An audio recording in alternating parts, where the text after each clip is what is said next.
సాధ్యం కాదు. అది కరుణాకర్ సుగుణ అయినా చిన్నజీఆర్ అయినా. ప్రవీణ్ పగడాల బ్రదర్ చుట్టుపక్కల ఉన్న వాళ్ళ సహాయ సహకారాలు లేకుండా ఇది జరగలేదు. వాళ్ళ మెయిన్ వాళ్ళు వాళ్ళే. ఎవరు కరుణాకర్ సుగుణ, వీళ్ళు కిందికి స్థాయిలు, వాళ్ళ పైన ఉన్న వాళ్ళు మాస్టర్ మైండ్లు. ఎస్, భూపతి రాజు, ఇది చిన్నజీఆర్, రాధా మనోహరు, అమిత్ షా ఏంది, అమిత్ షా ఇన్వాల్వ్ కాలే. ఆయన కేవలం రక్షిస్తాడు అంతే. కోర్టులని సిస్టంలని వీళ్ళకి శిక్షలు పడకుండా కాపాడుతాడు అంతే. ద బ్రెయిన్ మెయిన్ ఎవడు, వీళ్ళు కింది స్థాయిలో రిక్వెస్ట్ చేసుకుంటారు చిన్నజీఆర్కి. చిన్నజీఆర్ డిసైడ్ చేస్తే పని అవుతుంది. చిన్నజీఆర్ వద్దంటే కాదు. సో అంటే ఇక్కడ డెసిషన్ మేకింగ్ మాత్రం చిన్నజీఆరే, ఇది సంపాలన వద్దా అనేది. ఓకే, ఇక మిగతా వాళ్ళంతా సహాయ సహకారాలు. ఈ కింది వాళ్ళ కింద ఉన్న చెత్త గ్యాంగ్ కానీ, ఆ పైన ఉన్న ఆయన రక్షించడం కానీ. ఓకే, సో వీళ్ళందరూ కలిసినా కాదు, అది సాధ్యం కాదు. ప్రవీణ్ బ్రదర్ చుట్టూ ఉన్న సహాయ సహకారం లేకపోతే వీళ్ళందరూ అనుకున్నా సాధ్యం కాదు. ఈయన ఏడికి పోతున్నాడు, ఏడికి వస్తుండు, వాళ్ళకి ఎట్లా తెలుస్తుంది? ప్రవీణ్ బ్రదర్కి ఈ ఊరికి రప్పియాలని ఎట్లా తెలుస్తుంది చిన్నజీఆర్కి? డెఫినెట్లీ ప్రవీణ్ బ్రదర్తో సన్నిహితంగా ఉన్న వాళ్ళు, ఫోన్ చేసిన వాళ్ళు, వీడికి రావాలన్న వాళ్ళు, వీళ్ళ సహాయ సహకారాలు తప్పకుండా ఉన్నాయి. అది బ్లెస్సీ వెస్లీ గారా ఇంకోరా అనేది ఇప్పుడు తేలాలి. ఓకే, సో ఆ క్రమంలో నాకు వచ్చిన information I have every right to share. నేను షేర్ చేస్తే అది అందులో కరెక్ట్ ఉంటే తీసుకోండి, లేకపోతే చెత్తబుట్టలో వారేమని నేను ఆ ముందే చెప్పిన. అంటే ముచ్చట కూడా షేర్ చేద్దా? ఇక ముచ్చట షేర్ చేస్తే తిట్టేస్తారు, లేకపోతే ఇక వాడిని చంపేస్తాము అంటే ఇక వాళ్ళకి మీకు ఎంత తేడా ఉంది? వాడు చంపే మీరు చంపుతా అన్నాక చంపుకోరు, ఇక ఒకరితో ఒకటి చంపుకోరు. మళ్ళీ భూమి మీదకి వచ్చింది ఎందుకు? బతకడం కదా. మరి జీసస్ అట్లా చెప్పలేదే. వాళ్ళు యూదులు సిలువ వేస్తా అంటే నేను తన త్యాగం చేసుకున్నాడు కానీ నేను చంపుతా అనలేదు ఉల్టా. మొన్న ఎవరు చెప్తున్నారు, అది ఎక్కడ జైల్లో ఉంటే ఎవరో ఒక్కరిని వదిలేస్తాము, జీసస్ని వదిలేద్దామా, ఇంకో ఆయన వదిలేద్దామంటే ఇంకో ఆయన వదిలేయి నన్ను క్రూసిఫై చేయమని చెప్పిండంట జీససే. సో అంటే మనము అన్ని మతాలలో ఎట్లున్నారంటే అసలు ముచ్చట అసలు సారం పట్టుకోరు. ఓకే, చదువుతాం. ఈ రోజు అప్డేట్ అయినాక మీ కామెంట్ చదువుతాం. ఓకే, నేను అంటలేను ఆమె చేసిందా చేయలేదా నాకు తెలియదు. ఓకే, వాళ్ళు చెప్పింది నేను చెప్పిన అంతవరకే. ఓకే, నా మీద అంటే నన్ను ముచ్చట చెప్పొద్దని అంటుర్రా మీరు? అసలు ఏ ముచ్చట షేర్ చేయొద్దు అంటుర్రా? షేర్ చేయకపోతే కేసు క్లోజ్డ్ అంతే. కేసు క్లోజ్డ్ ఆల్రెడీ, పోలీసులు అఫీషియల్లీ క్లోజ్డ్. అర్థమైందా? ఈ కేఏ పాల్కి మళ్ళీ కేసు వేయడం వల్ల అది మళ్ళీ వాళ్ళు కోర్టుకు సబ్మిట్ చేయమంటారు కదా. Otherwise police already close the case. మరి నోరు మూసుకోమంటారా? పోనీయా ఆయన త్యాగము ఆయనదంతా ఇక గంగల వనియా? రేపు ఇంకొని చేసి ఇంకొని కూడా ఇట్లా చేస్తారు. పోనీ అట్లనే I don't know bro. So ఇది కూడా ఎంతవరకు కరెక్ట్ నాకు తెలియదు. ఆయన ఆ సోర్స్ చెప్పింది నేను చెప్తున్నా. కరెక్ట్ అయితే తీసుకోండి, మీకున్న ఇన్పుట్ ద్వారా ఇంకేమైనా రీసెర్చ్ చేయండి. ఓకే, అదేమైనా కరెక్ట్ అనిపిస్తే ముందు ఆలోచించండి, ఇది తప్పు అనిపిస్తే చెత్తల వారేయండి. ఓకే, ఇది morning 4 o'clock Blessy Wesley got information from Karunakar Suguna నుంచి పొద్దుగాల 4 గంటలకంట ఈ బ్లెస్సీ వెస్లీ అనేట ఆమెకి ఒక మెసేజ్ వచ్చిందంట. ఏమని? కంప్లీట్ మిషన్ అకాంప్లిష్డ్ అని వచ్చిందంట. అర్థమైందా?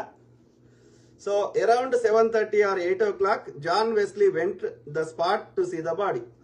పొద్దుగాల 7:30 8 గంటలకు ఆ ప్రాంతంలో జాన్ వెస్లీ గారు ఆ శవాన్ని చూడడానికి పోయిందంట.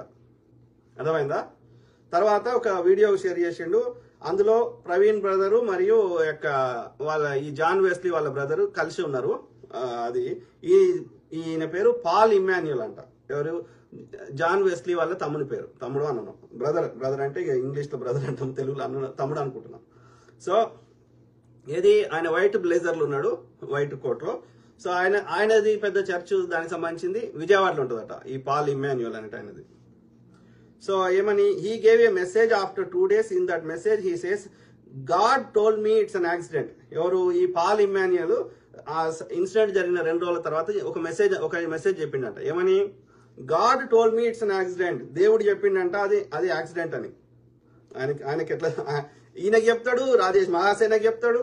ఓకే, అది దేవుడికి తెలవాలి, వీళ్ళకే తెలవాలి. They knew everything trying to give a contrary message. వాళ్ళకి అన్నీ తెలుసు కానీ కావాలని తప్పుడు మెసేజ్ ఇస్తారు అని ఆ సోర్స్ చెప్పింది.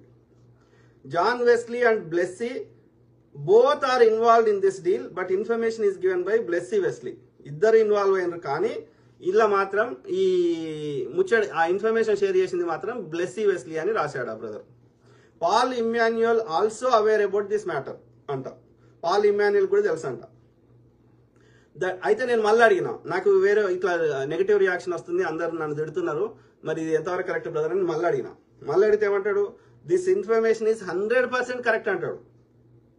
అర్థమైందా? Information given by me 100% correct. Blessy Wesley personally called Karunakar Suguna and inform the details of Praveen Pagadala. This is according to the deal అని పెట్టిండు. ఏది నిన్న లైవ్ అయిపోయినాక, అంటే ఆయన లైవ్ చూసిండు అని అర్థం. ఓకే, ఇక మీరే చెప్పాలి, నాకు తెలియదు. సో ఏది ఏమైనా నేనైతే ముచ్చట షేర్ చేస్తా, అది కరెక్టా తప్ప అనేది మనము అందరం కూర్చొని ఆలోచిద్దాం. Okay, the deal with Karunakar Suguna is not only. అయితే నేను అడిగిన, అయితే వేరే వాళ్ళు నాకు మెసేజ్ చేసారు, అన్న వాళ్ళు మస్తు పైసలు ఉన్నారు, ఒక వారానికి ఒక 10 లక్షలు ఇట్లా వారం వస్తారు, వాళ్ళకి నెలకు 10 కోట్లు ఇంకెక్కువ వస్తాయి, అది పెద్ద విషయం కాదు అని ఇంకో బ్రదర్ పెట్టిండు. ఏం పెట్టిండు ఆ బ్రదర్? నేను అది కూడా చదువుతా. ఏం పెట్టిండు ఆ బ్రదర్? వాళ్ళది రాజమండ్రి అంట ఈ బ్రదర్ది. ఓకే, ఏమని పెట్టిండు? హాయ్ బ్రదర్, మీకు ఎవరో తప్పుడు సమాచారం ఇస్తున్నారు, మీ కాంటాక్ట్ నంబర్లన్నీ ట్రాక్ చేస్తున్నారు, ఎవరైతే మీకు ఇప్పటివరకు మంచిగా రిపోర్ట్స్ ఇచ్చారో వాళ్ళ నంబర్ నుంచే వాళ్ళకి తెలియకుండా మీకు మెసేజ్లు కూడా పెట్టొచ్చు. మనం కరెక్ట్ గా ఇన్ఫర్మేషన్ తెలియకుండా చెప్తే రేపొద్దున నిజం చెప్పినా సరే ఎవరు నమ్మరు, kindly check once before discussion అని ఆ బ్రదర్ పెట్టిండు. ఓకే, పెడితే నేనేమన్నా I'm sharing correct information brother అని నేను మళ్ళీ మెసేజ్ పెట్టినా. పెడితే మళ్ళీ ఏం కొట్టిండు ఆ brother, I am from Rajahmundry brother, నాది రాజమండ్రి అని చెప్తున్నాడు. If it's correct about Blessy Wesley then you can share, అది నిజం అనిపిస్తే షేర్ చేయండి అని చెప్పిండు. I think they are already rich, they do get 10 lakhs every month. నెలకి 10 లక్షలు వస్తాయి వాళ్ళకి, వాళ్ళు ఆల్రెడీ ధనవంతులు. Their church members 10K people, 10,000 people going every week. వాళ్ళ చర్చికి ఇది ప్రతి వారానికి 10,000 మంది పోతారు అని చెప్పిండు.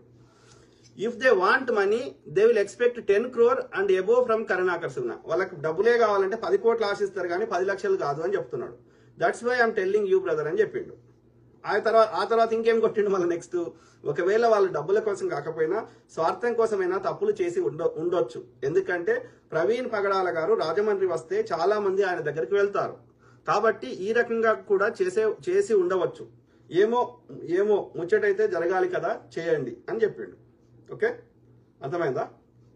సో ఇది నేనేమంటున్నా, నేను ఏమంటారు ఎవ్రీ ఇన్ఫర్మేషన్ మీ ముందు పెడుతున్నా, అది కరెక్టా తప్ప అనేది మనం ఆలోచిద్దాం అందరం కలిసి. ఓకే, సో ఆ క్రమంలో ఏమంటున్నా, మెయిన్ సోర్స్, ఆ సీక్రెట్ సోర్స్ చెప్పింది ఫస్ట్ అయితే చదువుదాం.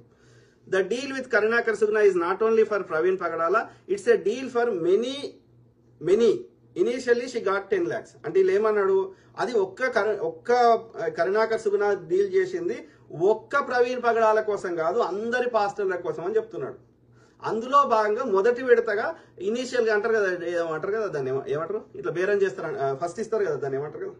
సో అట్లా ఇనీషియల్ గా ఇస్తారు చూడు, పెద్ద డీల్లో ఫస్ట్ 5%, 1% ఏదో పే చేస్తారు కదా, దాన్ని అంటారు. So it's a deal for many, initially she got 10 lakhs అని రాసిండు. స్టార్టింగ్ లో అది భయానా టైప్, భయానా అంటారు కదా అట్లా. They selected some fake pastors. అయితే ఇది ఫేక్ పాస్టర్స్ అంటే ఆమె ఫేక్ పాస్టర్ కాదని ఇంకో బ్రదర్ చెప్పిండు. చెప్తే నేను మళ్ళీ అడిగితే ఆయన ఏమన్నాడో చదువుతాం. They selected some fake pastor to trap the selected 103 pastor. Blessy Wesley is one of them. Okay, 103 పాస్టర్లు చంపడానికి వాళ్ళందరూ ఈ డీల్ చేసుకున్నారు. అందులో they selected some fake pastor to trap the selected 103 pastor. Blessy Wesley is one of them అని రాశారు. Okay, అర్థమైందా? So తర్వాత వేరేది అడిగారు.